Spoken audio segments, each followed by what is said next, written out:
Hello and welcome to Sky Sports News. We start with breaking news and Manchester City have just won the FA Cup. They've beaten Manchester United by 2-1 thanks to 2 from Ilkay Gundogan. It means they've done the double and will now have the chance to complete the treble next weekend when they face Inter Milan in the Champions League final. Terry Gibson, former Manchester United and Tottenham player, has been watching it through the afternoon. A dramatic final in many ways, Terry. Did Manchester City deserve it overall? Yes, they did. I think they started the game off in incredible fashion. In fact, both halves, they were a more alert team. Scored after 12 seconds in the first half and scored it early on 51 minutes at the beginning of the second half when they'd already had a couple of chances straight after the half-time break.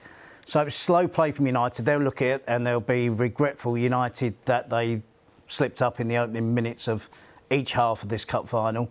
But in between all that, City were dominant, and it wasn't until the last 10 minutes of the game that we saw United play direct, get the ball forward. They brought Veghorst on, and they did get the ball in the penalty area and caused City some anxiety.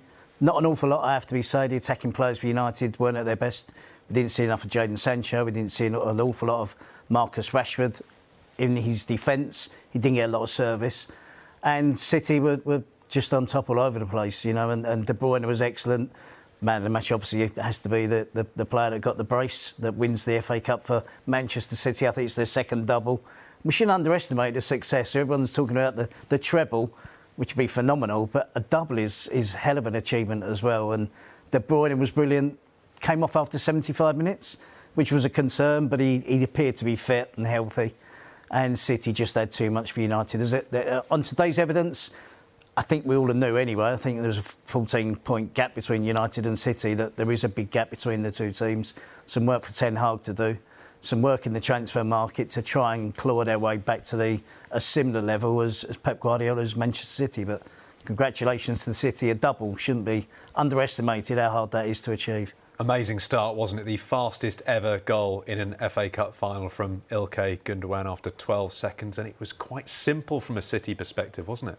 It was. It's, you know, they had kick-off, and it goes back to the goalkeeper, Ortega, who just launches it downfield, but he does launch it towards Erling Haaland, who's pulled into a wide position to go against Luke Shaw. Casemiro tries his best to try and help the diminutive defender, and Haaland wins the header. And then, surprisingly, it's Kevin De Bruyne who's ahead of him looking for the flick on. And he outmuscles, I think it's Lindelof. And when the ball bounces free, about 25 yards out from goal, it's not a chance.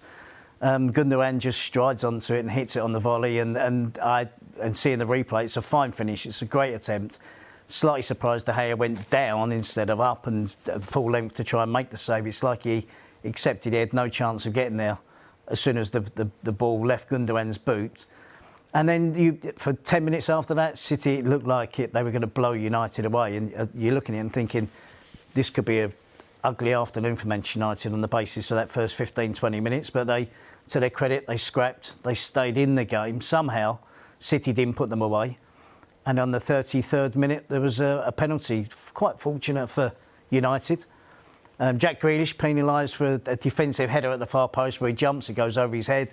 Wan-Bissaka heads it back across goal, and it does hit the arm of Jack Grealish, and we know that this is going to be given as a penalty when VAR do get involved. So United were fortunate to be level at half-time, and it's be a regret from Ten Hag that, having got themselves back into the game and finished the half strongly, that they started so slow. And I think Ten Hag would have reiterated to his players that we have to be careful, we have to be alert the first 10, 15 minutes of the half, because there was room for improvement from City after their first half performance, and United weren't, and City Gundogan again punished them, and with ultimately the winning goal in the FA Cup final.